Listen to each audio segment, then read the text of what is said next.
We are here at around the corner from Moremi Gorge. It's about a 2-hour drive from Kama Rhino Sanctuary. It's a beautiful little cultural village that you have to drive through Moremi, and not to be confused with Moremi Game Reserve, private game reserve. This is completely on the other side. We are very many kilometers away from the Moremi. Driving through this village, the simplicity yet pride and cleanliness of the locals caught my attention, while the friendly elderlies greeted us as we passed them, almost as if we were just gone for holiday and finally returned.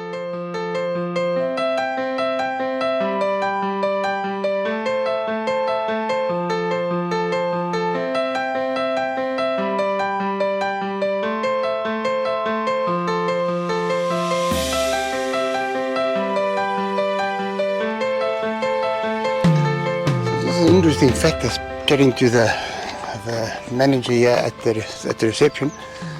So Moremi is one of the oldest chiefs, one of the first chiefs in Botswana. So this is where the town, the little village is called Moremi. This is the curio shop, and it's not Go Moremi, it's Go Moremi. Go means at. So this is community run. The government here has got a lot of these sites set up for the locals, and they run it and manage it. And I must be honest, every place I've been at so far, I've had it completely wrong. My idea of these community run places was get here and you camp literally at the back of some oak's yard, or it's nothing like that, nothing whatsoever. I'll take you into the Bluesons here. It's absolutely magnificent. It's beautiful. We're in the middle of nowhere, and it's just gorgeous. But it's clean, and they're friendly. Their helpfulness, and this is what you look at. This is their bathroom.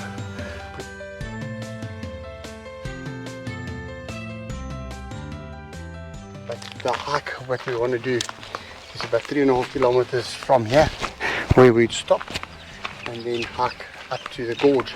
Here we've got Mr. Trico, he's our guide. Alright, what is the plan of action? Well, first of all, I want to know, is this a baobab? The baobab tree. The baobab. It's beautiful. How old do you think it is? This one is 800 years. Wow. 800 years. Yeah, 800 years. But you see how old is the baobab tree? You take the rope, then it says the circumference of the trunk. And that size, you measure it with the tape. If it's 1 meter, it shows that it's 100 years. Sure. I think you know the other trees, you look according to the annual rains. The line, if you cut a tree, you will find them appearing. But the baobab doesn't have something spongy between of it. That's why we use that formula of size in the circumference of the trunk. And starting our hike with clearly a very knowledgeable guide, this day was just getting better. Alright, Tiki, what do you call this tree here?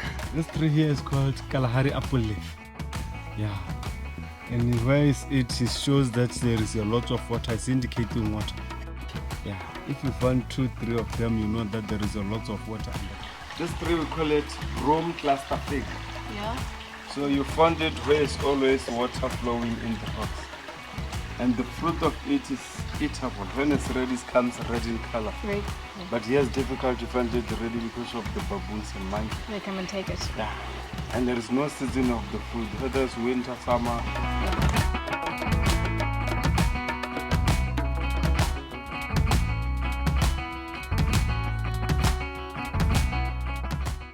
This locally famous rock, named Sir Seretse Khama Alarm Rock, believed to have fallen with echoes, bell-like, which could be heard for kilometers during the morning hours when the first president of Botswana, Sir Seretse Khama, passed away in 1980. This is Botswana Butterfly World. Stunning.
said now, you can clearly see a footprint over here.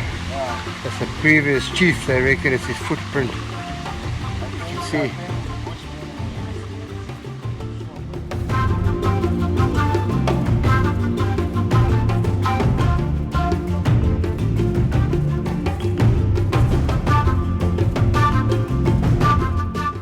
After about 30-minute hike over small streams, up and down some rock faces while hanging on mounted cables for support, we reach this fairy-like place. Something about running water which I never seem to get enough of.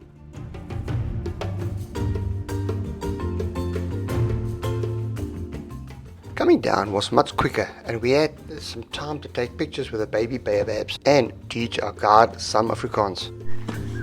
Tickle, please tell Vic which 3 Afrikaans words I've taught you.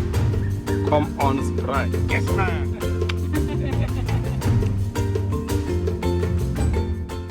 With our last day in Botswana and really enjoying the warmth of not just the weather but the people too, so we decided to spend the afternoon by the pool after once again another amazing meal prepared by completely different ways we are used to. Moremi, final ending to our trip. Chaps, it's been a real pleasure and I think it's been a fantastic trip, the 2 of us together. We've learned a hell of a lot. This country's got so much to offer. We'll definitely be back, I tell you what. And if ever you find yourself down east in Botswana, Moremi is the place to come, of one of many, and we'll definitely be back. Cheers and a happy new year once again to all. Cheers. A fantastic afternoon. We can pretty much call it a day here at Moremi. We are now in our campsite and we are the only people here. There are permanent sites being put up for those who don't want to pitch their tents. There's a couple of them. They have also got lots of, I think not go and record it, but right opposite the restaurant there are beautiful chalets, really nice. But obviously we are here for the camping and overlanding experience, and this is what we're looking at.